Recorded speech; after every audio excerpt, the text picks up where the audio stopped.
Bonjour à toutes et à tous et bienvenue dans le Chien-Rêve de Sabbath, puisque plus que des enfants de la tombe ou de la mer, nous sommes avant tout des enfants de... Ayomi et Glenn Hughes fusionnés.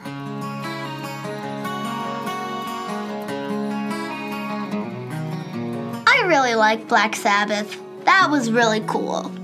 They have Ozzy Osbourne. They have a great guitar person. Sorry, I don't know your name.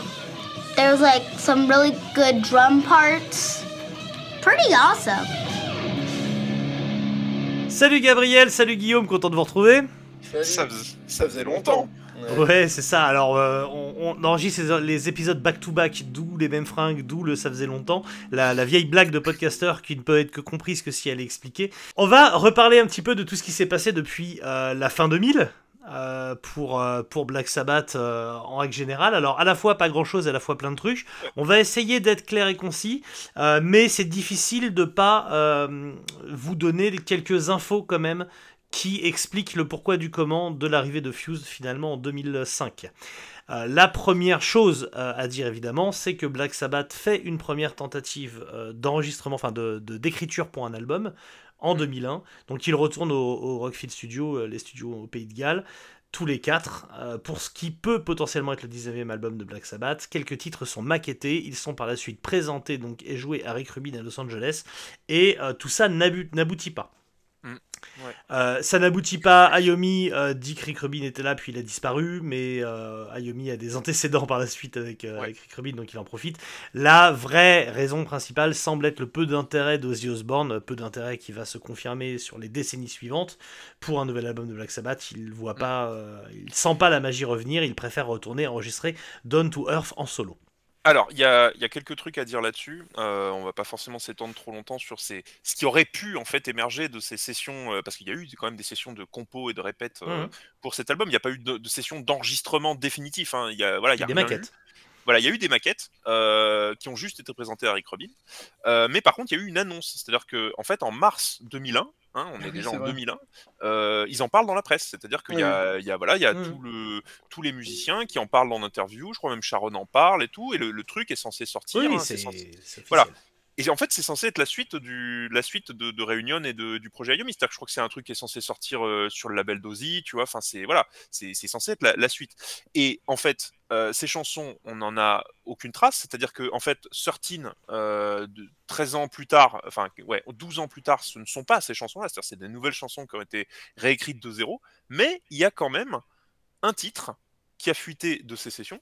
Et ce titre, il a été joué en live lors de la tournée donc de Black Sabbath en 2001. Je crois que c'est pas une tournée Ozfest, hein, c'est une tournée sous leur nom propre, je sais plus. Mais donc il y a un concert et avec un bootleg qui existe à Toronto, 24 juillet 2001, de Black Sabbath, qui dit hey, on va vous jouer un nouveau titre. Et là, ils sortent un titre que personne n'a jamais entendu, qui s'appelle Scary Dreams, qui est une espèce de titre bluesy, hein, un blues doom, voilà, qui sonne quand même pas finalisé. Hein, tu sens que le morceau il est un peu long, voilà, il le joue très propre, hein, très carré, donc ça veut dire qu'ils l'ont répété, mais voilà, ça sonne quand même comme un truc voilà, qui est pas fini et qui en fait ne finira jamais. Alors, en fait, ça aurait dû être ça. Ça aurait dû Scary être ça. Dreams qui est donc avec Sometimes I'm Happy, les deux chansons fantômes de Black Sabbath. Voilà. Et alors Ayomi, que de temps en temps on lui pose des questions là-dessus, il dit oui, on l'avait maquetté, on l'avait prévu de la jouer, tout machin, mais on l'a jamais ressorti. Bon, t'allais dire mais ce morceau est vachement bien. Hein. Enfin moi je le trouve chouettos quoi. Donc Je me souviens même pas, je suis même pas sûr de l'avoir écouté. Ça me dit rien. Non, ça a pas ah, fait beaucoup de bruit. Hein. À tu le part trouveras. à l'époque, ouais. Tu le trouveras sur YouTube, il existe, il a été bootlegué, etc. Ouais, je vais aller voir ça parce que. C'est un morceau blues, voilà, qui est sympa. Et bon, alors, on reviendra éventuellement quand on fera 13, on pourra revenir sur qu'est-ce qui éventuellement des idées qui ont été proposées à cette époque-là ont survécu. Est-ce qu'il y a des choses qui sont quand même trouvables encore sur 13 de ces idées-là. Voilà, bon. C'est un autre débat. Par contre, ce qui est sûr, c'est qu'effectivement, tout le monde en a un peu rien à foutre.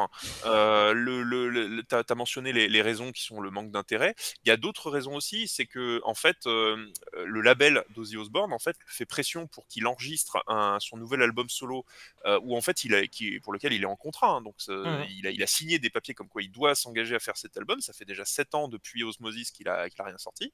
Et en fait, en fait, ça, on en avait parlé entre nous, mais le label, enfin, on en a même parlé dans un précédent épisode, mais le label, en fait, lui fait comprendre que sortir un disque d'Ozzy Osbourne en solo, c'est plus rentable qu'un disque de Black Sabbath. Qui, en fait, ça, aux États-Unis, c'est une évidence. voilà. Donc, Et encore, l'album va sortir alors que, à partir de 2002, débarque quand même un ovni que tout le monde connaît au moins de nom, la série télé The Osbournes. ouais. Qui projette Ozzy Osbourne, qui était une star interplanétaire de rock et de hard rock, en star interplanétaire tout court. Ouais. Lui et sa famille. Faut imaginer, ça mériterait presque, si on fait après les années Ozzy, un épisode à lui tout seul. Mais il faut qu'on fasse un épisode sur The Osbourne, ouais, c'est complètement phénoménal. 3 ou 4 saisons, ça termine la télé-réalité. C'est une des premières. Et après, derrière, tu peux rien faire d'aussi fou. On en avait parlé quand on avait fait l'épisode sur Mob Rules, on avait fait un petit aparté sur The Osbournes et on en avait déjà un peu, on avait un peu raconté certains épisodes que nous on trouve absolument cultes, mais ouais, je pense que dans un futur où on fera la carrière solo d'Ozzy, on fera un épisode spécial sur The Osbournes. C'est assez important en fait. Ouais. C'est ça. Pour la culture américaine, c'est très très important. On va le voir, c'est-à-dire qu'à ce moment-là, justement, Sharon Osbourne, elle capitalise sur la carrière solo d'Ozzy, mais également sur la carrière de Black Sabbath, en sortant notamment le Live Past Live, qui sort à ce moment-là. Le Live Past Live, il sort en 2002, et c'est en fait, alors on était déjà revenu dessus dans l'épisode qu'on avait fait sur Live at Last et Live Evil, parce qu'en fait, Past Live, c'est quoi? C'est en fait une réédition augmentée de Live at Last. C'est-à-dire, c'est le moment où Iommi récupère en fait les droits sur cet enregistrement qui avait été sorti en 1980 de façon complètement pirate par très précisément, en fait, NEM s'est racheté par BMG. Voilà, et c'est marrant parce que quand tu regardes la pochette de Past Lives, qu'est-ce que tu vois sur le disque? Tu vois Divine Recordings. Donc le disque est coproduit par Sharon Osbourne. Ah bah, de toute façon, je suis persuadé que c'est dans le deal de la réunion, ce genre de truc. Donc, oui, il y a moyen. Et par contre, on est dans une démarche, comme on disait dans l'épisode précédent, de consolidation de la légende Black Sabbath, quoi. C'est voilà. Là, je me rappelle en 2002 quand ça sort, c'est vraiment bah voilà, les patrons sortent un live historique. Enfin, tout est marketé comme ça, quoi. C'est les papas des groupes que vous aimez maintenant, c'est eux. C'est un événement, alors qu'en soi, ça en est pas un, ce live. Oui. Tu vois. Mais ouais, non, voilà, donc c'est un live, c'est une compile de live archive en fait, hein, tu vois. Et alors dedans, il y a Live at Last en entier et il y a des extraits de concerts qui ont été réédités ensuite en entier dans les Super Deluxe. Donc en fait, maintenant, c'est des choses que vous pouvez trouver en version complète sous d'autres formes en fait. Dont le fameux Olympia bruxellois, non? Ouais, le fameux Olympia en Belgique. Donc c'est, comme on l'avait dit, on en a déjà parlé rapidement, c'est un live qui est coolos. C'est pas, voilà, on fera pas un épisode pour cette raison, tu vois. Non, mais de toute façon, on avait fait un épisode sur Live at Last, donc ça suffit. La même année sort aussi autre chose, c'est la compilation Symptoms of the Universe, voilà, qui est donc la compilation de toute la période Ozzy 1970-78, et en fait c'est la première fois que je crois qu'il y a des remasters. Voilà, qu'il y a des remasters CD de haute qualité.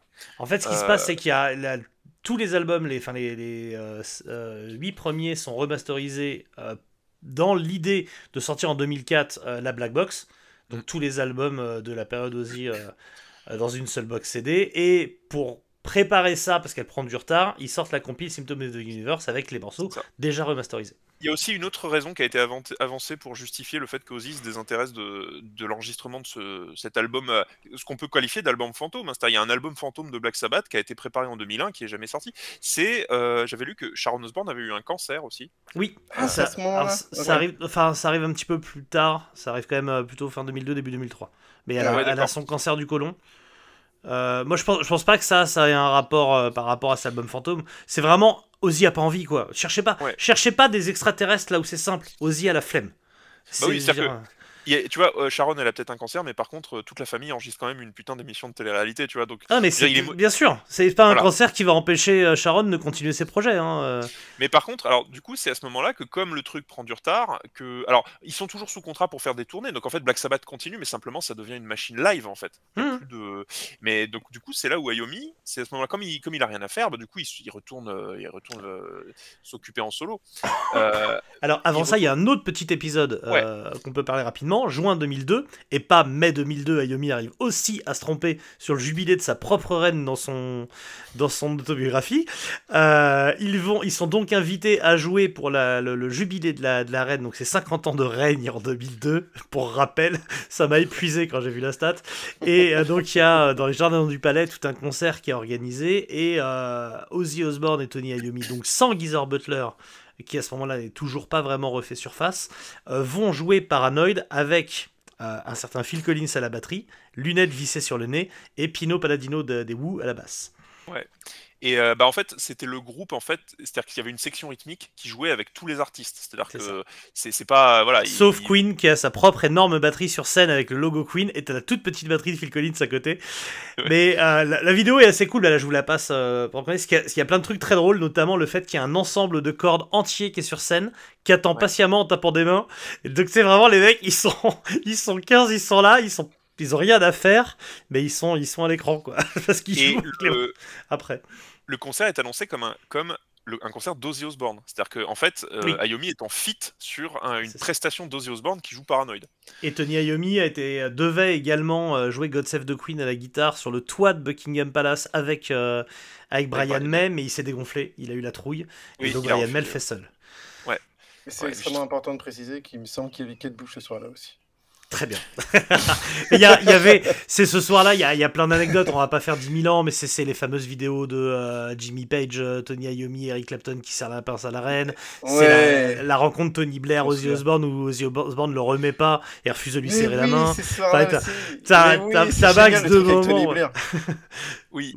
Et après, Iommi est obligé de s'excuser en disant je crois qu'il vous a parmi. C'est génial. Et t'as Tony Blair qui répond non, c'est pas grave. Non, par contre, il y a une photo très connue de Ozzy Osbourne qui serre la main à la reine d'Angleterre. Ça, par contre, Et puis, il a même l'air assez impressionné. Oui, faut raconter pour l'anecdote qu'ils ont reçu des briefs très, très spéciaux où tu dois te tenir d'une certaine façon, tu dois interdit de jurer, aucun gros mot autorisé, etc. Et Iommi, il pète un plan en disant mais Ozzy va être là, quoi. Ozzy, quand il te demande passe-moi le sel, il dit putain de passe-moi le sel de putain d'enculé, il va être là, il va pas devoir jurer. Et Ozzy n'a pas dit un gros mot de la journée. Oui, il a été en mode concentré. Et alors, il y a une anecdote qu'Iommi raconte aussi, c'est que sur scène, Ozzy, quand il arrive, il dit toujours raise your fucking heads, clap your fucking heads. Et apparemment, il s'est entraîné pendant des heures à dire raise your hands et à ne pas dire fuck, tu vois. Jurer, clap your hands. Donc il y a plein d'anecdotes. T'as Phil Collins qui chie dessus lors des répétitions parce qu'Ozzy lui lance un regard pas possible et après il dit à Iommi mais j'ai merdé où, je comprends pas, et il dit ah non c'est juste sa gueule normale, il fait toujours cette tête là. Donc t'as plein d'anecdotes assez truculentes de cette journée chez la reine. C'est très drôle. Pour finir sur le concert du jubilé, c'est que la reine n'était pas présente lors du concert. Quand tu regardes à la tribune, elle n'est pas là parce que peut-être elle était fatiguée ou quoi que ce soit. Par contre, il y a bien le prince Charles et les princes William et Harry. Et les princes William et Harry, ils sont venus voir Tony Iommi lors du cocktail après, et ils lui ont dit mais vous auriez dû jouer Black Sabbath. Oui, il demande de jouer la chanson Black Sabbath, on est fan et tout, et répondant c'est peut-être un peu evil pour jouer ça dans les jardins de Buckingham. Il dit mais nous on kiffe, on aurait aimé. Mais ça c'est trop cool quand même de voir Iommi et Ozzy jouer devant la famille royale, tu vois, ça c'est. Oui. Ça, je trouve ça très cool. Tout ça nous mène, en plus des Osbournes, à la fameuse accident de quad de décembre 2003, où quand même Ozzy Osbourne a son cœur qui s'arrête 2 fois. Il peut mourir quand même bien sec, et il s'en tire finalement avec un poumon perforé, une clavicule brisée et 8 côtes cassées. Même si ça a été quand même très très chaud, et d'ailleurs c'est le début des embrouilles physiques qui vont traîner pendant après, l'état dans lequel il est aujourd'hui, c'est une conséquence lointaine de ça. C'est ça, de ça et de sa maladie de Parkinson, mais il y a de ça et des opérations qui ont été mal faites à la suite. Voilà. Ce qui est très rigolo avec cet accident de quad, c'est quand tu regardes l'affiche du Ozzfest de l'époque, qu'est-ce que tu vois? Tu vois la mascotte du Ozzfest, l'espèce de démon qui est en train de faire du quad. Et tu fais mais vous êtes sérieux? Bref. Oui, après c'est les Osbourne, c'est n'importe quoi. Et c'est pile au moment où sort le single Changes chanté par Kelly et Ozzy Osbourne, qui du coup, suite à l'élan de sympathie et la panique des gens qui pensaient qu'Ozzy pouvait mourir, etc., explose les charts, devient numéro 1 notamment en Angleterre où il se vend à 1 million d'exemplaires en quelques semaines, et c'est un des gros cartons d'Ozzy Osbourne en fait. Hein. C'est un de ses derniers gros cartons. Ouais. C'est ça, littéralement, il se remplit les poches avec ça, quoi. Ouais. Et alors l'année 2003, effectivement, donc tu as parlé de cet accident de quad de la fin de l'année 2003. En fait, l'année 2003, c'est pareil, c'est une année où il se passe rien du tout dans le camp Black Sabbath. Donc c'est ce que sur son site, Joe Ziegler, il appelle cette période The Inactive Era. Hein, c'est-à-dire qu'il y a quelques tournées au Fest et tout machin, mais voilà, il se passe pas grand-chose à part, on va dire, des événements mondains, des trucs people et tout. Non, par contre, 2003, c'est l'année où, comme justement Tony Iommi n'a rien à faire, c'est le moment où il remet la main sur les fameuses sessions des DEP Sessions là, de 96. C'est le moment où Mike Clement vient le voir et dit hey, quand même, il faudrait que tu ressortes ça, etc. Il reprend contact avec Glenn Hughes à ce moment-là. Glenn Hughes, qui d'ailleurs a sorti, on l'avait dit, hein, un titre tiré des DEP Sessions sur son album solo qui était sorti en 2000, hein, Return of Crystal Karma, qui était la chanson Gone. Et donc voilà, donc il y a un processus qui se remet en place. Et en fait, ça donne l'idée à Iommi aussi de retravailler sur un troisième projet d'album, donc qui va devenir Fuse. Mais donc, en fait, lui, il en parle, il dit le premier projet, c'était pas forcément de refaire un album avec Glenn Hughes, c'est ce qui va se faire au final, mais le premier projet, c'était de refaire éventuellement un album avec Phil Anselmo. Il y avait ce projet sur la table. En 2003, il pense à ça. Derrière tout ça, donc il y a la sortie du DEP 96 DEP Session à ce moment-là. Derrière, il s'embarque en 2004 avec Black Sabbath pour une nouvelle Ozzfest. Ozzfest assez notable pour des tonnes de raisons. Peut-être on peut revenir rapidement sur certaines. Déjà, il y a Judas Priest, Slayer, Dimmu Borgir, Black Label Society, Super Joint Ritual, Hatebreed, Lamb of God, Slipknot, enfin bref, il y a des tonnes de gens. Mais donc Judas Priest qui est en tournée spéciale de reformation avec Rob Halford. Rob Halford qui remplacera Ozzy sur une date 26 août 2004 dans le New Jersey, si je dis pas de bêtises. 26 août 2004, et apparemment il y a eu quelques embrouilles autour de cette date parce que en fait donc Halford est considéré immédiatement pour remplacer Ozzy. Donc je sais plus pour quelle raison Ozzy pouvait plus le faire. Extraction de voix, il est malade, il peut pas chanter. Voilà, donc en fait c'était le jour même, hein. C'est-à-dire que c'était très difficile d'annuler la date, sachant que tu avais tous les autres groupes qui avaient joué et tout, que les gens étaient venus principalement pour voir Black Sabbath. C'est un festival itinérant, quoi. Donc, Voilà, et donc en fait, est-ce que c'est Sharon ou est-ce que c'est un manager? Le management vient annoncer que ça sera Halford, et Iommi dit une seule condition, annoncez-le au public avant pour que ce soit pas l'émeute. Voilà. On le voit pas dans The Osbourne, ça d'ailleurs. Peut-être, je sais pas, mais en tout cas, le live existe en bootleg, je le possède. Oui, alors le live, il a été bootlegué, il existe, il est très facile à trouver. En plus, dans The Osbourne, je crois qu'on voit Ozzy qui gueule après Sharon parce qu'il a calé des tonnes de concerts et qu'il va se bousiller la voix. Je crois que c'est possible. Il y a un délire comme ça. Il lui fait une crise parce qu'il dit tu te rends pas compte, tu vas me tuer. Bref. Mais alors le truc, c'est que ce concert-là, en fait, Iommi au début, il est un peu gêné parce qu'il dit, mais en fait, au début, c'est à lui qu'on dit, bah tu vas aller prendre le micro et tu vas annoncer à la foule immense. Non, pour être exact, en fait, c'est pas ça. Alors, en plus, je voulais rebondir sur un truc de Guillaume. De toute façon, cette période-là, Sharon, elle book tellement de concerts que même Zakk Wylde, qui joue souvent, tous les soirs, 2 sets avec Black Label Society et avec Ozzy Osbourne, il finit cramé, ils sont obligés d'annuler la fin du Lost Fest parce qu'il est plus en capacité de monter sur scène. Donc de toute façon, elle a cramé tout le monde. Et d'ailleurs, en 2004, c'est pas pour rien que c'est Black Sabbath qui joue et pas Ozzy solo pour que lui puisse se reposer et jouer seulement avec Black Label Society.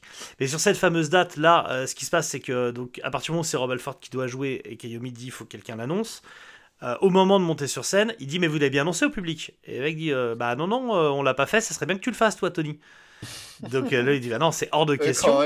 Et là je vous pose une question. Quand Tony Iommi doit assumer un truc et qu'il décide de pas le faire, d'après vous, qui va annoncer? Patrick Meehan. Et que Patrick Meehan n'est pas là. Ce cher Bilou. Bah c'est Bill Ward évidemment. Voilà. Donc il envoie Bill Ward devant la foule. Bon finalement ça se passe très bien, hein. Les mecs sont très chauds que c'est Rob Halford qui revienne.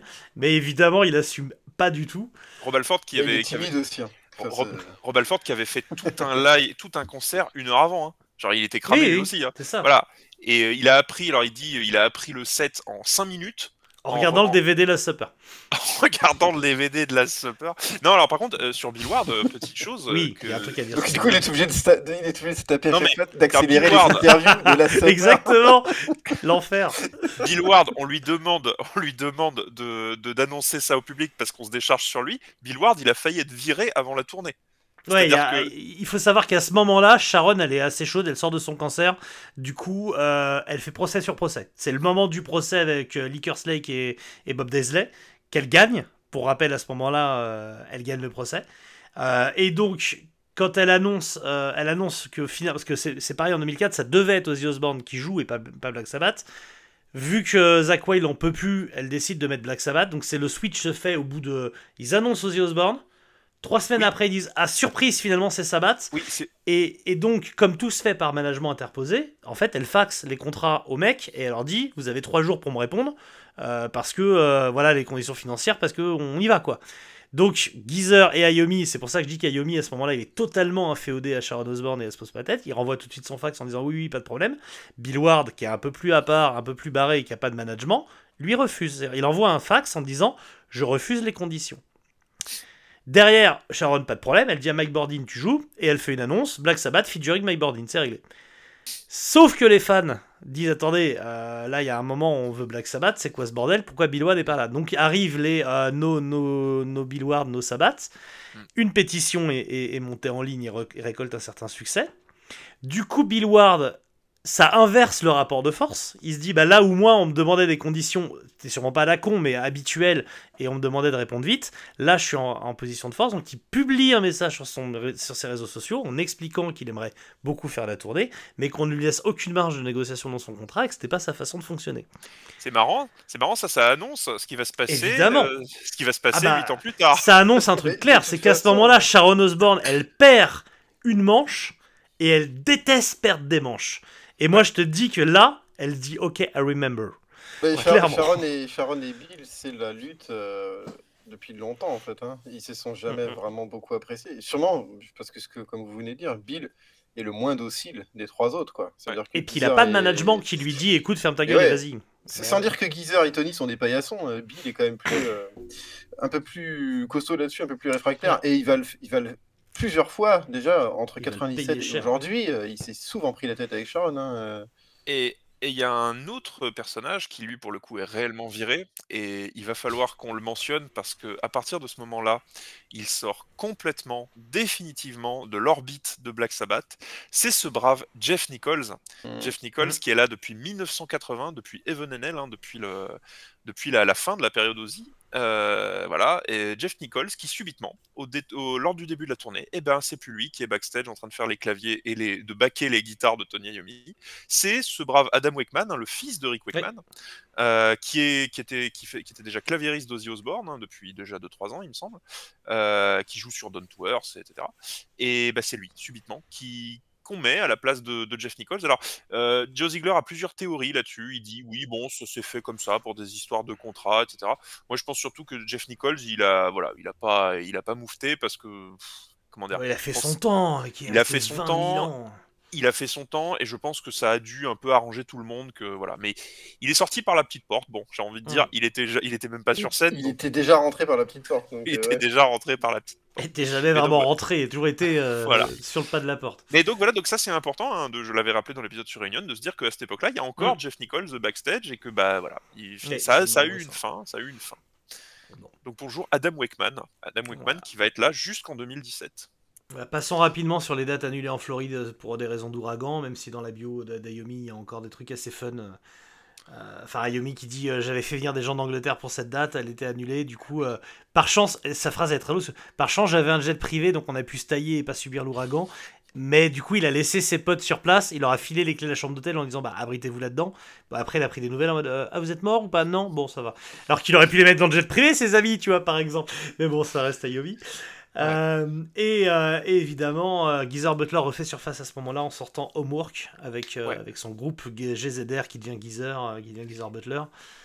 Et alors, en fait, non, l'album sort la même année que Fused, donc sort en 2005, mais c'est à ce moment-là, effectivement, plutôt. 2005, il commence à bosser là-dessus. Bon, on va pas revenir sur Homework en détail, mais c'est un disque qui va bider sacrément. Hein. Et en fait, justement, c'est là où il y a un parallèle intéressant à faire avec Fused, c'est qu'on est à ce moment-là, en fait, où les disques, ils vont les faire, bon, de façon pro, hein, ils vont les sortir sur des labels, il y aura du budget et tout machin, mais là, on est à un moment où ils font vraiment des disques juste pour le plaisir. C'est-à-dire que le disque là sur lequel Tony Iommi va commencer à bosser, c'est vraiment un disque juste pour s'amuser avec des potes. Et en l'occurrence, des potes, voilà, il en a quelques-uns sous la main. Donc moi je pense qu'il y avait encore l'idée peut-être de faire un projet avec Halford, mais Alors, Bon. même avant ça, il y a eu des rumeurs que Ayomi confirme jusque dans sa bio avec Jorn Lande. Ah oui, Jorn Lande 2. Le chanteur de Masterplan. Ouais, le chanteur de Masterplan, et qui, comme par hasard, va être un des chanteurs qui va être recruté en 2010 pour rendre hommage à Dio. Alors, on reviendra sur Jorn Lande 2 dans plusieurs épisodes, parce qu'il y a petites anecdotes là-dessus. Déjà, à cette époque, il a appelé le Dio norvégien. La ressemblance entre sa voix et celle de Dio est faite très très tôt, déjà avec Masterplan. Et moi, je dois confesser, découvrir sa carrière solo chez AFM Records avec Out of Every Nation et surtout The Duke, qui sont des albums que j'ai énormément poncé à l'époque, que j'adorais. Et alors, il y a notre ami Arnaud Strobel qui lui est très très fan du groupe dans lequel il jouait au début des années 2000, qui est un groupe de métal progressif qui s'appelle Arc. Qui est voilà, et que vous connaissez aussi, je pense. Et alors Arc, ça n'existe plus, mais c'est des albums qui sont régulièrement sortis dans des tops de metal prog début 2000. C'est super culte, quoi. Il y a, attends, je sais plus comment s'appelle l'album. Enfin, mais il y a un album, je vois très bien la pochette qui est cool d'ailleurs, hein, et qui est vraiment une référence pour tous les fans de prog. Hein. Et c'est Jorn Lande 2 qui chante dessus, hein. Et c'est après qu'il a été recruté dans Masterplan. Du coup, tout ça, c'est avant que les gens découvrent Ronnie Romero. C'était le pré-Ronnie Romero, exactement. Rigolez pas, moi j'ai vu Ronnie Romero en concert avec Rainbow. Moi aussi. La ressemblance vocale avec Dio, elle est impressionnante. Ah non, mais Ronnie Romero, c'est un super chanteur, il n'y a rien à dire. Hein. Mais c'est juste que c'est un clone, quoi. C'est l'IA avant l'IA, quoi. C'est le clone chilien. Moi, je l'ai vu avec mon meilleur ami Richie Faulkner dans son groupe Elegant Weapons. Ouais. Ah oui. Au Hellfest. Bon, et ouais, donc effectivement, l'un des premiers candidats pour chanter sur le nouvel album d'Ayomi. Alors quand Anselmo est pas dispo, Halford est pas dispo, bah c'est Jorn Lande 2, mais Jorn Lande 2 ça le fait pas non plus. Ben, c'est pas que ça le fait pas, parce que lui il était très chaud, c'est que finalement Glenn Hughes s'est rendu dispo. Ouais. C'est surtout ça. Glenn Hughes a dit vas-y je suis chaud. Et donc là ça peut vraiment fusionner. On l'avait dit dans l'épisode sur DEP Sessions, en fait ce qui fait que Glenn Hughes est chaud, c'est qu'en fait ils ont retravaillé ensemble pour finaliser 2 titres. Pour finir la version définitive de DOP Sessions, qui donc sort en 2004. Et en fait, c'est ça en fait qui les a remis en cheville et où ils se sont dit, vas-y, on en refait un autre.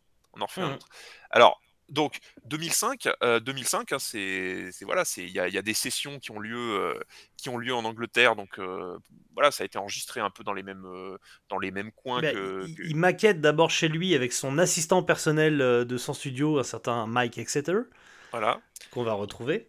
Et après, derrière, il va au studio des Rockfield Studios, voilà, le studio qui est accolé à ça. Après, c'est important de préciser quand même qu'ils ont composé en live. Hein. Ils ont écrit ensemble les deux. C'est parce qu'ils avaient une optique, en plus, que ce soit joué live ensuite, et ils étaient déjà dans des trucs, on va aller jouer en Amérique du Sud, on va aller jouer en Russie, Ils parlaient même à un moment, on va tourner avec le groupe de Geezer, on va faire tout un truc. Oui, alors, il y a eu l'idée d'une tournée avec Geezer. Alors, vraiment, c'était important, l'album était assujetti à du live derrière. Quoi. Alors, ça, c'est les plans de Glenn Hughes, parce que Glenn Hughes, en fait, dans les années 2000, et déjà un peu dans les années 90, il est dans une démarche un peu à la Tony Martin, c'est-à-dire que ça devient, en fait, une espèce de mercenaire qui accepte tous les projets qu'on lui propose, qui lui permettent de tourner où il veut, donc il tourne en Amérique du Sud et tout, et on lui propose beaucoup de projets à Glenn Hughes en Europe de l'Est et dans d'anciens pays du bloc soviétique. Alors ça, ça ferait marrer Julien de l'Église parce que lui il connaît tous ces trucs-là, mais il a notamment fait, Glenn Hughes, il a fait un album avec Jolene Turner qui a été financé, écrit, composé par le maire de Moscou, qui était un oligarque pro-Poutine, etc. Et le mec se paye un disque de hard rock sur lequel il fait chanter Glenn Hughes et Jolene Turner. Et c'est ridicule. Et c'est absolument ridicule. Donc ça, c'est les plans de Glenn Hughes. C'est-à-dire que tu vois... ils sont allés prendre le pognon là où il était, clairement. Voilà, donc moi je pense que Glenn Hughes, tu vois, il a dû dire à Ayomi, vas-y, je nous fais une tournée solo, 10 dates en Russie, etc. Et Ayomi, il aurait dit là, ouais, ok. Là, ils étaient en interview, il disait que plein de choses se planifiaient. Effectivement, c'est Hughes qui à chaque fois prend la parole pour bien ça. sûr. Et je pense que Ayomi derrière, il se dit moi je fais des trucs avec Black Sabbath d'abord. Hein. Surtout moi je fais ce que tu veux si Sharon elle me faxe pas un contrat pour une tournée, tu vois. Sinon je te cache pas que c'est pas les mêmes montants. Alors justement, ça permet de rebondir un peu sur l'enthousiasme, on va dire, de Glenn Hughes, parce que Glenn Hughes, il a décroché de la coke depuis la fin des années 80. Il est officiellement sobre, sauf que qu'est-ce qui se passe quand il retrouve Ayomi et Mike Exeter en studio. Que fait Mike Exeter Que fait Mike Exeter? Bonjour Glenn Hughes, ça va? Ça fait longtemps. Tiens, ça te dit? Tiens, je t'offre un café. Ouais, ok.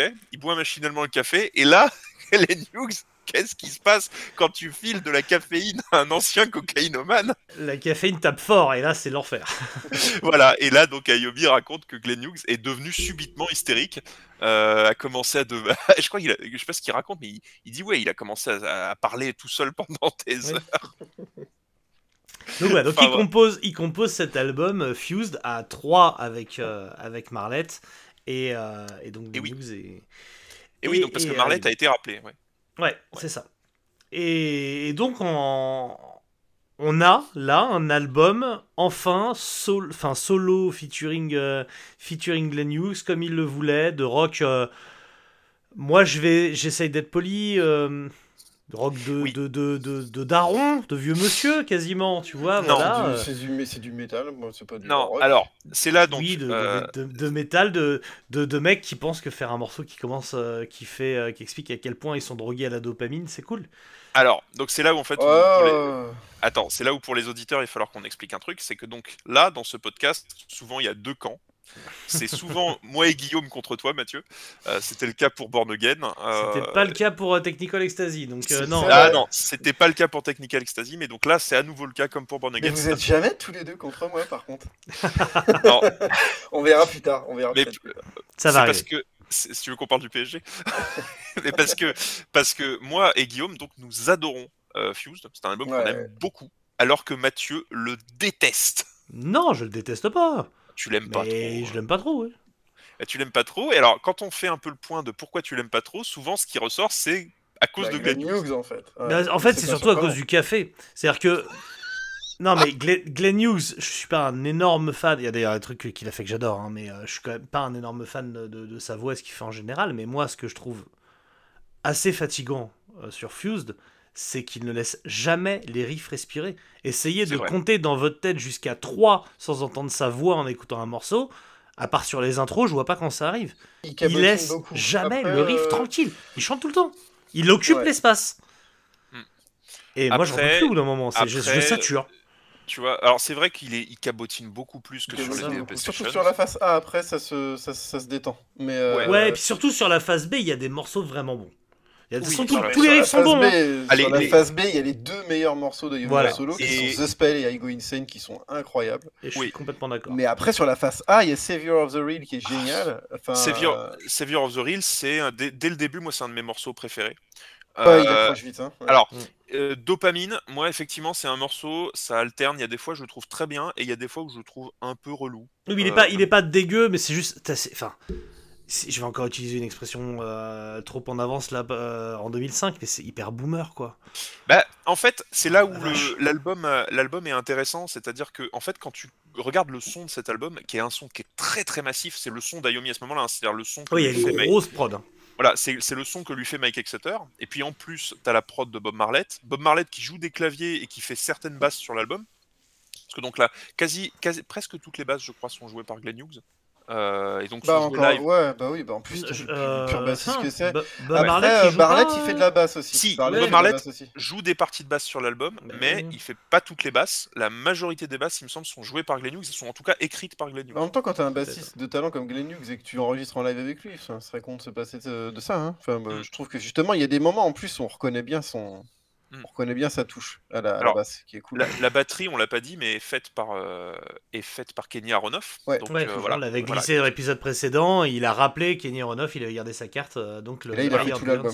Mais en fait, c'est en ça que cet album, il faut vraiment le voir comme le successeur d'Ayomi. Tu vois, c'est-à-dire que d'Ayomi, l'album de 2000, dont on a parlé dans le précédent épisode, c'est-à-dire que en fait, c'est. Mais tu vois, là où je suis pas d'accord avec ça, c'est que je comprends parce qu'il y a des logiques de gens avec qui il aime bosser, mais autant Ayomi de 2000 est un album qui est dans son temps, qui a un sens parce que c'est rasseoir tout ce qu'on a expliqué dans l'épisode précédent, rasseoir Ayomi comme le parrain de toute cette nouvelle scène, etc. Autant là, c'est un kiff entre deux potes qui sort 15 ans trop tard, malgré la production, et qui a en 2005, mais je te fais la liste de ce qu'il y avait au Billboard, ça n'a aucun sens. Mais parce que c'est une production à FM Records qui a bien tourné, c'est tout. Hein. Bah, moi je trouve quand même que c'est un disque qui a une production qui est cohérente avec ce qui sortait au début des années 2000, c'est-à-dire que c'est un disque de métal 2000, tu vois, de métal des années 2000 avec une grosse prod. Et je vais encore dire un truc qui va vous fâcher, mais moi je trouve qu'il y a des relents un peu post-néo-metal, tu vois, sur cet album. C'est la prod Marlette. Là, moi, je suis pas, par contre. Non, mais c'est la prod, tu vois, gros son groovy metal. Il fait des très grosses prods, Marlette, qui, moi, du coup, me rendent pas très fan, mais il fait des grosses prods. Là, pour le coup, moi, alors vous dites ça, mais moi, je trouve que là aussi, on sent quand même qu'il y a un apport, je sais pas à quel niveau, mais de Mike Exeter, qui après va se retrouver sur tous les albums suivants sur lesquels il y a Ayomi, quoi. Enfin, autant sur Ayomi 2000, et ça on l'avait débunké parce qu'on s'était trompé au début, on avait dit que c'était l'époque où Mike Exeter était partout. En fait non, sur l'album de 2000 il n'est pas là, Mike Exeter, je crois qu'il est même pas remercié dans les crédits. En fait, il est pas dans les crédits, mais il est déjà le personnel ingénieur d'Ayomi. Donc même s'il est pas dans les crédits, moi je pense qu'il façonne le nouveau son d'Ayomi à ce moment-là, à partir des deux EP Sessions, et que sur cet album-là c'est encore plus évident.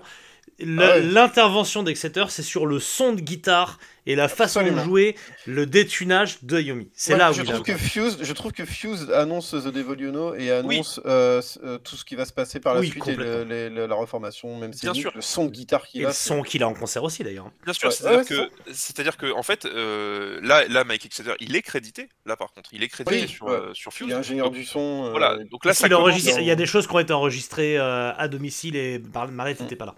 Ouais. Alors il y a des chansons, moi il y a des chansons que je trouve que je trouve vraiment cool. Par exemple, il y a Guillaume, il y a une chanson qu'on ressort souvent toi et moi, c'est Grace, où il y a une, moi je trouve qu'il y a une vraie majesté sur cette chanson. Il y a des choses. Est-ce qu'elle est touchée par la grâce? Moi, je trouve que l'album, il se tient vraiment à merveille. Vous l'aimez beaucoup, vous, c'est un album que vous mettez... bah, c'est moi, je trouve que là, Ayomi, il nous sort parmi ses meilleurs riffs, déjà en solo, de loin, ses meilleurs riffs. Je trouve que les riffs qu'il y a sur cet album éclatent ceux de Ayomi 2000 ou des Deep Sessions. Hein. Je trouve que c'est bien sûr. supérieur. Franchement, je peux l'entendre. Moi, j'ai un problème, c'est que je les entends pas à cause de la voix de... Mais toi, ton problème, c'est Glenn Hughes. Moi, mais encore une fois... J'ai pas de souci. Après, par contre, je suis d'accord avec toi que selon l'humeur, il peut m'agacer, notamment sur la face A. Je suis mais encore une fois, c'est le chat avec la queue coincée dans une porte, là, il en fait des caisses. Mais non, globalement, ça passe quand même très bien, et surtout sur la face B, est tellement majestueuse que. Non, mais il y a des trucs super cool, mais moi, encore une fois, c'est pas que je suis pas très fan de la voix de Glenn Hughes aussi, mais même en dehors, il en fait trop. Enfin, c'est pas qu'il en fait trop, il en met trop. C'est-à-dire les riffs respirent pas. Tu vois, Ozzy, enfin toute la carrière de Black Sabbath et Ozzy en général, il a un tel amour pour les guitaristes, qui laisse le guitariste faire son phrasé et qu'il arrive en deuxième lame à un autre moment, et en fait il y a de nombreux moments qui sont suffisamment instrumentaux pour qu'on entende les riffs. Sur cet album, on entend tout le temps Glenn Hughes. Et c'est marrant que tu dis ça parce qu'en plus Glenn Hughes, il a fait virer sur I Go Insane, qui est un de mes morceaux préférés, le morceau devait faire 12 minutes et il a fait virer plus de 2 minutes. Il a fait virer 2 mouvements sur 6 parce qu'il trouvait que c'était trop long. Et je suis sûr que c'était parce que c'était des moments où il pouvait pas mettre évidemment, on est sur un mec qui a un tel besoin de reconnaissance qu'il la ramène tout le temps. Et c'est fatigant. Moi, cet album, il m'épuise. J'aimerais entendre j'adore ce morceau, donc j'aimerais entendre la version de 12 minutes. Après, pour le coup, I Go Insane, il y a des respirations, il y a des instrus, il y a des solos, il est pas tout le temps en train de gueuler dessus. Et ça me fait marrer ce que tu dis, parce que je me dis, ça se trouve, c'est pour ça qu'ils ont enlevé les deux. Franchement, ça ressemble ça. C'est le titre, effectivement, I Go Insane, c'est le titre le plus long de l'album, et c'est le titre, c'est le titre final, alors de la version standard, puisque donc maintenant l'album a été réédité l'année dernière, donc en 2024, donc où cette fois il y a enfin les 3 titres bonus qui étaient sortis donc sur des éditions limitées de l'album. Il y a 3 titres bonus, c'est-à-dire Let It Down Easy qui était un bonus japonais, il y a The Innocence qui était un bonus spécial pour iTunes, parce que oui, effectivement à l'époque il y avait déjà iTunes qui était arrivé et il y avait des morceaux spéciaux pour iTunes, et il y avait donc le The Innocence, et il y avait Slip Away qui était un morceau spécial pour sortir sur une autre plateforme de streaming qui je crois n'existe plus aujourd'hui, qui s'appelle Reel.com, enfin je sais pas si ça existe encore ce truc, enfin c'était un truc des années 2000, tu vois, avant Spotify. Moi, je reproche souvent à Ayomi ou à Black Sabbath de mal choisir ses bonus sur The Fallen, où on en a déjà parlé. Mais là, pour le coup, je les trouve pas incroyables du tout. Moi, je trouve que c'est bien qu'ils soient restés bonus. Alors, Let It Down Easy, moi, c'est un titre, pendant longtemps, je les connaissais pas, ces bonus. Je savais qu'ils existaient sur YouTube, mais je les avais pas forcément trop pensés. Et je les ai réécoutés ces dernières années. Let It Down Easy, moi, le riff de Let It Down Easy, je le trouve incroyable. Après, c'est un morceau un peu long, un peu répétitif, où Glenn Hughes carbotine à fond, mais le riff, il est tellement bien. En plus, moi, ce qui me gêne, c'est que l'album, parce que contrairement à l'album précédent, qui est un peu foutraque, avec plein d'invités de machin, cet album, il est logique, cohérent, et il se tient. Et en fait, pour moi, il est censé se finir sur I Go Insane. Et en fait, du coup, que ça continue avec des bonus derrière, ça me saoule. Moi, je veux que ça s'arrête sur I Go Insane et qu'il y ait la fin. Il y a quelque chose aussi qu'il faut mentionner, qui est comme pour les 2 autres disques d'Ayomi. Donc maintenant, il existe en vinyle depuis l'année dernière, mais en fait, ce disque n'a pas été pensé pour le vinyle. Il a vraiment été pensé pour le CD. Et donc, je pense qu'aujourd'hui, en version vinyle, je pense qu'il apparaît encore plus long qu'il n'était à l'époque, parce que déjà, il y a les bonus sur le vinyle, alors qu'à la base, ils n'y étaient pas sur l'album normal. Oui, mais c'est une phase, pour le coup, c'est une phase que tu peux faire sauter, c'est la phase D. Moi, cet album, j'ai toujours connu d'une seule traite en version normale, tu vois. Donc, moi, il m'apparaissait certes un peu long, mais il m'apparaissait bien équilibré. Donc, bon. Non, mais Glenn Hughes, moi, il y a des textes à lui dessus. Je les connais depuis l'époque, mais j'ai réécouté encore aujourd'hui sur What You're Living For. Il y a un moment où il balance une punchline, je trouve ça à la fois grotesque et en même temps trop bien. Il dit « You're looking like a Picasso !» Glenn Hughes, quoi. T'as dit à la fois trop bien et grotesque, c'est Glenn Hughes. Qui est trop bien, qui est formidable sur plein de... Ce qui est encore plus drôle, c'est que chez nous, en France, Picasso, c'est pas forcément le peintre, ça peut être une Xara Picasso, tu vois, donc, du coup, c'est débile. C'est vrai qu'en plus, on est loin d'un Dio, ou même de ce qu'écrit Geezer. Après, lui, il essaie d'écrire sur des sujets de société un peu humains. Il dit sur cet album, il y a un morceau sur les abus d'enfants, d'ailleurs, il y a des trucs lourds, hein, il y a des sujets lourds. Il parle de trucs perso, de dépression, de trucs comme ça. C'est Glenn Hughes, il fait souvent ça, en fait. Ouais, bon, c'est un disque qui, je pense, pour le moment, n'a pas trop mal vieilli. Parce que, moi je trouve qu'il est. Ouais, non, en fait, il annonce, on peut vous le dire, hein, mais il annonce The Devil You Know, c'est-à-dire qu'en termes de son, en termes d'intention, enfin. C'est pas qu'on peut vous le dire, c'est que vraiment, et ça a été dit il y a 5 minutes, quoi. Ouais. On peut vous le dire, c'est que ça a été dit. Non, mais voilà, enfin, c'est vraiment, il faut le voir comme ça, c'est-à-dire qu'il faut le voir comme une sorte de prototype de ce qu'il va faire 4 ans après avec Dio et avec Geezer. Et d'ailleurs, c'est marrant parce qu'on sait qu'en parallèle, parce qu'il le dit, Tony Iommi le déclare ouvertement en interview, il le dit. En parallèle de Fused, à ce moment-là, en 2005, il a 7 morceaux de Black Sabbath, dont 4 qu'il juge très bons, pour le Black Sabbath avec Ozzy. On ne sait pas si c'est 13 ou quoi, mais en tout cas, il dit « J'ai 7 morceaux, dont 4 que je juge très bons, et j'ai hâte qu'on les enregistre, qu'on les sorte, etc. » Donc, c'est marrant, parce que ce truc-là annonce The Devil You Know avec une certaine patte, etc. Mais ça se trouve, il a déjà 7 morceaux qu'on finit sur 13, on ne sait pas. Hein. Ou alors, il y a peut-être des trucs qu'on finit sur The Devil You Know, hein, après tout, pourquoi pas. Mais c'est assez intéressant aussi de se dire qu'en parallèle, il a plusieurs compartiments de création comme ça. Mais donc du coup, je vais faire encore hurler Mathieu. C'est que, oui, certes, cet album n'a pas été conçu comme un disque de Black Sabbath, mais cet album fait quand même la transition. Bah attends, t'écoutes un morceau comme The Spell, le riff, il est complètement sabbatien. Non, mais voilà, mais ça n'a pas été écrit. Ça n'a pas été écrit pour Black Sabbath, Fused, mais c'est un disque qui permet quand même de faire le lien et d'imaginer ce qu'aurait pu être un disque de Black Sabbath en 2005. De toute façon, ça peut pas avoir été écrit pour Black Sabbath puisqu'il a composé live avec Hughes. Oui, mais Hughes, il a été chanteur de Black Sabbath. Non, là, j'exagère. Là, j'exagère, je le fais exprès. Non, mais voilà. Mais c'est un disque qui, pour le moment, en l'état actuel, nous, on en discute souvent entre nous. Alors, Mathieu l'aime pas trop, mais nous, on trouve que c'est à l'heure actuelle, en attendant un éventuel 4e album qui sortirait peut-être en 2020. Il en parle depuis 2020. Et il dit, je crois que c'est en 2020, il disait que même Brian May lui dit, mais mec, t'as des cartons de compos, sors quelque chose, quoi. Fais un truc, quoi. En l'état actuel, cet album de 2005, c'est pour nous le meilleur album solo de Tony Iommi. Sauf pour Mathieu. Moi c'est de loin mon préféré. Je l'écoute très souvent. Moi aussi, c'est un disque que j'écoute très souvent. C'est celui que je ressors le plus. Ah bah sans problème. Voilà.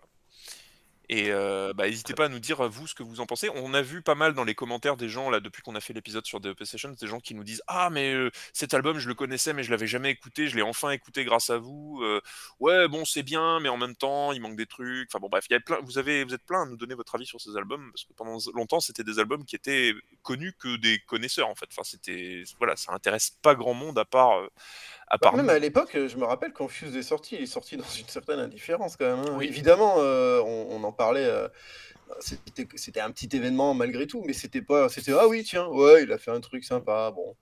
Ouais, alors, faut imaginer, il sort déjà en plein été 2005, avant que tu parles de la pochette. Il y avait donc déjà, ça faisait 40 semaines que American Idiot de Green Day emportait tout sur son passage, et souvenez-vous en 2005 à quel point c'était l'année d'American Idiot, mais t'avais le volume 3 de Slipknot, t'avais de Mars Volta avec Frances the Mute, Mesmerize, The System of a Down qui arrive au même moment, les White Stripes avec Get Behind Me Satan, enfin Foo Fighters, Coldplay, enfin voilà, pour le côté rock et metal c'était ça, je vous parle même pas notamment des Black Eyed Peas qui trussaient tout à ce moment-là.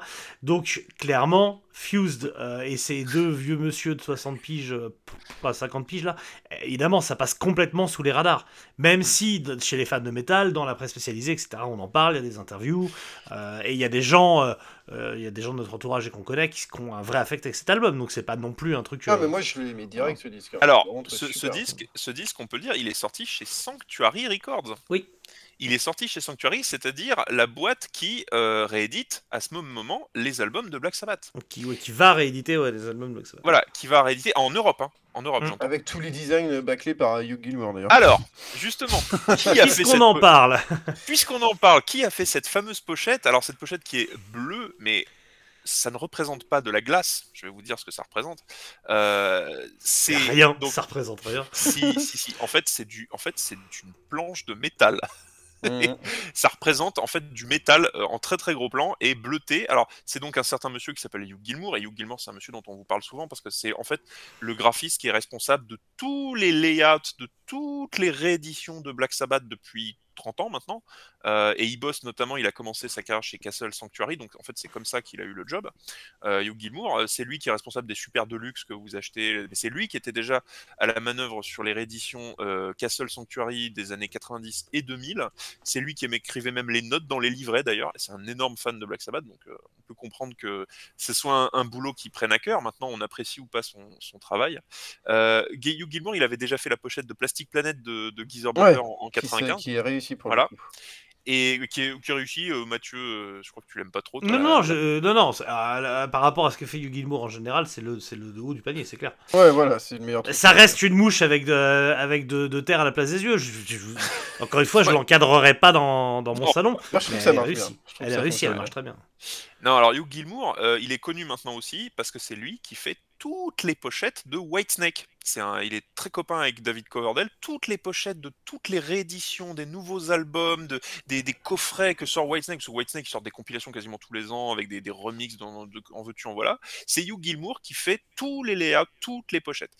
Et cette pochette, elle ressemble beaucoup à une pochette de Whitesnake.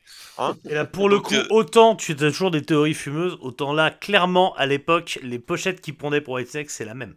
Ouais. Sauf que c'était violet ou c'était rouge. Il a dit Gilmour qu'il avait fait 100. Il avait 150. fait 100 versions, 150 versions différentes qu'il a proposées. Il a d'ailleurs proposé des trucs orangés, un peu plus chaleureux et tout, à Iommi et Hughes. Et donc tu dis, ça se trouve, au bout d'un moment, il a fait, vas-y, je vais sortir un truc, là, un vieux truc de mes cartons. Alors, le prompt qu'on lui a donné, parce qu'on va considérer que Hugh Gilmour est une IA. Ouais, c'est ça. Voilà, le prompt qu'on lui a donné, c'est donc déjà, en fait, il a commencé à bosser sur le projet quand on va dire sa candidature a été validée. Il a dit, j'ai commencé à bosser, je savais même pas le titre de l'album, je savais juste que c'était Iommi et Glenn Hughes. Bon, et au bout d'un moment, on lui a dit, ça va s'appeler Fused l'album, et là, il a commencé à réfléchir à des trucs, et il a dit, Tony Iommi veut une pochette sur laquelle on symbolise son amitié avec Glenn Hughes. Donc je pense que le titre Fused, parce que Fused n'est pas le titre d'une chanson, c'est un titre qui a été choisi pour évoquer, je pense, l'esprit de l'album, c'est-à-dire l'esprit, c'est ça, bien sûr. Voilà, Fused, on le rappelle, ça veut dire fusionner, mais ça veut aussi dire fondu en anglais. Donc c'est littéralement l'album de Tony Iommi qui s'appelle Fondu. Bref, donc je pense qu'en fait, Hugh Gilmour, ce qu'il a voulu représenter surtout, c'est un truc, les noms des musiciens fondus dans le métal, parce que donc ce n'est pas de la glace, ce que vous voyez sur l'image, c'est en fait une plaque de métal en gros plan bleuté, avec des trucs un peu métallisés. Bon, c'est un peu l'album.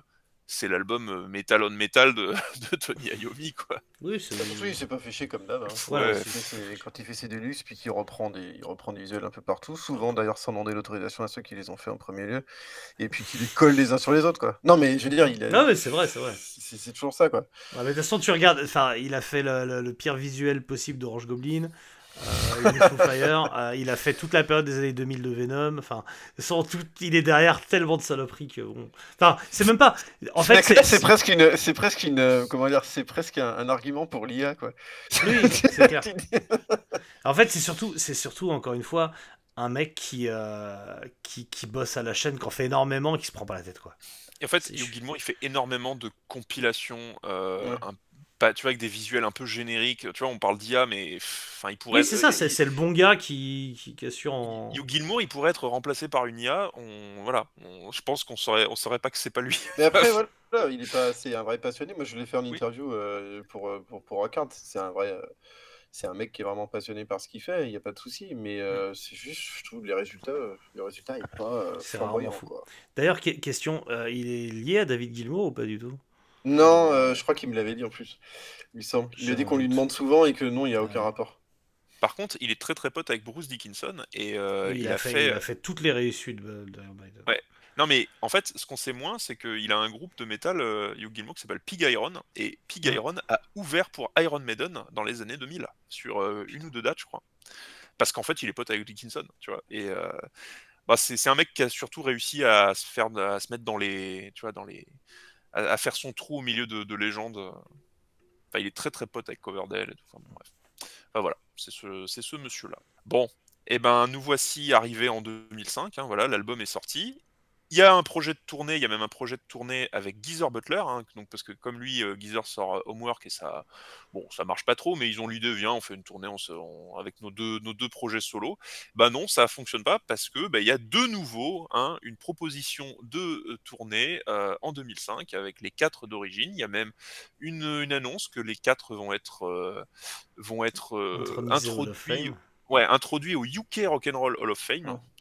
Voilà, donc ça c'est l'actu de Black Sabbath pour l'année 2005, mais on va peut-être s'arrêter là. On parlera de tout ça plus tard, et surtout de se dire que la suite ne passera pas finalement par un album avec Ozzy Osbourne, que va y avoir un trou pour la carrière de Black Sabbath. Là, un ennui va poindre, et que de nouveaux projets vont émerger sous un autre nom, mais qui seront quand même sacrément Black Sabbath. Et donc on va se retrouver très bientôt pour en parler en détail, et notamment d'un live. Ouais, d'un live. Alors d'un live précédé par une compile. Oui. Une compile sur laquelle il y a 3 inédits studio extrêmement importants. Il va falloir qu'on essaie de se passer la douche froide avant d'en parler, je pense. Ouais, de rester zen. Parce que c'est un live qui nous tient énormément à cœur. Ouais. Voilà. Et on va peut-être convoquer un ami à nous, d'ailleurs, un ami qui est très passionné par ça aussi. Un ami que vous avez déjà entendu. Je pense qu'un bon petit mat d'avant plus sera pas du luxe. Voilà. Merci beaucoup, Guillaume, merci beaucoup, Gabriel. Merci, c'était bien cool. Ouais. Et merci encore une fois à vous de nous écouter, d'être aussi nombreux. On a eu en plus récemment les stats Spotify et iTunes, donc on voit qu'il y a du monde, et ça nous touche vraiment. On l'a pas dit en début d'épisode, on le dit à la fin. Merci à tous ceux qui ont encore précommandé le livre Children of the Sabbath. Si vous l'avez pas fait et que vous souhaitez le faire, c'est encore possible, vous avez le lien dans la description. Au moment où sort cet épisode, nous sommes très proches de la sortie officielle du livre. On sera donc au Course of Chaos, Gabriel et moi, ainsi qu'Engalai, pour rencontrer ceux qui y seront également. C'est un peu l'endroit où on va le lancer, et on vous en dira plus par la suite si d'autres choses s'organisent. On va essayer de trouver le moment de faire des événements un petit peu sympas par la suite également. Merci beaucoup pour votre fidélité, votre soutien, et n'oubliez pas que plus que des enfants de la tombe ou de la mer, nous sommes avant tout Gabriel. Nous sommes qui? Nous sommes quoi? Nous sommes tous des enfants de Black Sabbath, qui va bientôt s'appeler Heaven and Hell. Exactement.